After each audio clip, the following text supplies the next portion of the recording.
रामकृष्ण हरी. कटेवरी हात विटेवरी उभा तोच जगाचा पोशिंदा.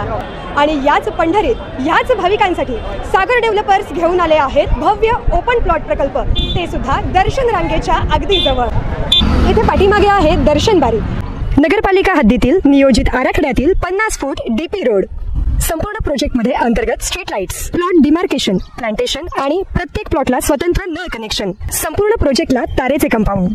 ज्येष्ठ नागरिकांना बसण्यासाठी बेंचेस. चला तर मग आत्ताच बुक करा मठासाठी किंवा आपल्या हक्काच्या घरासाठी आपल्या हक्काचा प्लॉट, तेही अगदी माफक दरात. ताज्या घडामोडी पाहण्यासाठी आमच्या YouTube चॅनलवरील PVR म्हणजेच पंढरी वार्ता या न्यूजला सबस्क्राइब करा आणि शेजारील बेल आयकॉनवर क्लिक करा. विधानसभा निवडणुकानंतर 7 लाखांवर 9 मतदारांनी स्थानिक स्वराज्य संस्थांच्या निवडणुकांसाठी नोंदणी प्रक्रिया पूर्ण केली. मात्र आगामी स्थानिक स्वराज्य संस्थांच्या निवडणुकांसाठी नियमानुसार विधानसभा निवडणुकांसाठी निश्चित केलेली अंतिम मतदार यादीच वापरली जाणार आहे.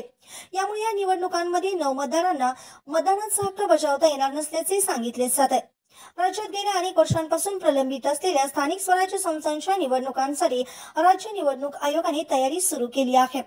सर्वोच्च न्यायालयाने काही दिवसापूर्वीच दिलेल्या निकालानंतर आयोगाने या संदर्भातील तयारीला वेग दिला असून कर्मचारी प्रशिक्षणासह इतर तयारी सुरू करण्यात आली आहे. राज्य निवडणूक आयोगाने काही दिवसापूर्वीच राज्याच्या मुख्य निवडणूक अधिकारी कार्यालयाला पत्र लिहून आगामी निवडणुकांसाठी अंतिम मतदार यादीची मागणी केल्याची माहिती मंत्रालयातील सूत्रांनी दिली. आयोगाने मुख्य निवडणूक अधिकारी कार्यालयाला पाठवलेल्या या पत्रात विधानसभा निवडणुकांसाठी वापरण्यात आलेल्या अंतिम मतदार यादीबाबत विचारणा करण्यात आली आहे. या यादीचाच आगामी स्थानिक स्वराज्य संस्थांच्या निवडणुकांसाठी वापर करण्यात येणार असल्याचे कळते आहे. राज्य निवडणूक आयोगाने याबाबत हे पत्र सध्या केंद्रीय निवडणूक आयोगाकडे कार्यवाहीसाठी पाठवण्यात आले आहे. लवकरच ही मतदार यादी स्थानिक स्वराज्य संस्थांच्या निवडणुकांसाठी राज्य निवडणूक आयुक्त कार्यालयाकडे सुपूर्द करण्यात येणार असल्याचे समजते. कायद्यानुसार स्थानिक स्वराज्य संस्थांच्या निवडणुकांसाठी विधानसभा निवडणुकीसाठी वापरली जाणारी अंतिम मतदार यादीच वापरली जाते.